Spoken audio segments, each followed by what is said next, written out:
ধন্যবাদ। আজি আমি এটা গুৰুত্বপূৰ্ণ মত বিনিময় বৈঠকত অংশগ্ৰহণ কৰিলোঁ। যি বহু দিনৰ পৰা আমাৰ সকলৰ ব্যক্তিগত আমাৰ হেঁপাহ আছিলে যে আমি একলগ হৈ কিছু কথা পাতোঁ।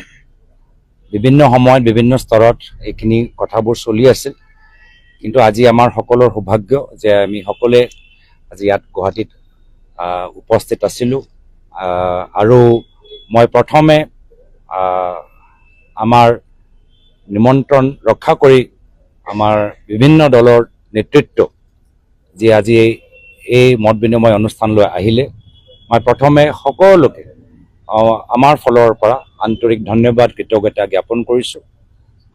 আমাৰ লগত যেন আপোনালোকে দেখিছে যে উপস্থিত আছে বিধায়ক অখিল গগৈ ডাঙৰীয়া, বিধায়ক মনোৰঞ্জন তালুকদাৰ ডাঙৰীয়া, আমাৰ সাংসদ অজিত ভূঞা ডাঙৰীয়া, লুৰিণজ্যোতি গগৈ ডাঙৰীয়া, কনক গগৈ ডাঙৰীয়া, বিবেক দাস ডাঙৰীয়া, বিক্ৰম হানছে ডাঙৰীয়া, সুপ্ৰকাশ তালুকদাৰ ডাঙৰীয়া, আৰু আমাৰ কংগ্ৰেছ দলৰ জ্যেষ্ঠসকল, নিখিল ভাৰত কংগ্ৰেছ কমিটিৰ সাধাৰণ সম্পাদক জিতেন্দ্ৰ সিং ডাঙৰীয়া, কংগ্ৰেছ বিধায়িনী দলৰ দলপতি দেৱব্ৰত শইকীয়া ডাঙৰীয়া, আৰু আমাৰ দুইগৰাকী সাংসদ প্ৰদ্যুৎ বৰদলৈ ডাঙৰীয়া আৰু ৰকিবুল হুছেইন ডাঙৰীয়া।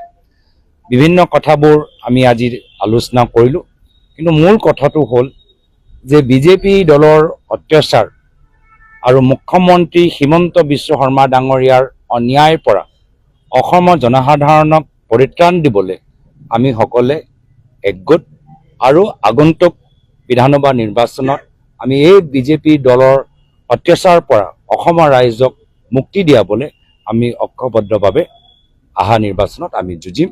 এয়া হ'ল আমাৰ মূল কথা।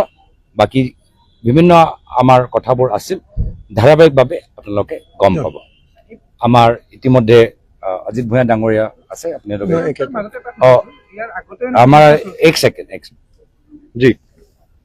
आज सभी हमारे अलायंस पार्टनर्स के साथ आज बहुत एक बैठक हुई, जिसमें बहुत सार्थक बात हुई है, विभिन्न मुद्दों पर चर्चा हुई है, और हम सबों ने ये तय किया है कि हम साथ मिलकर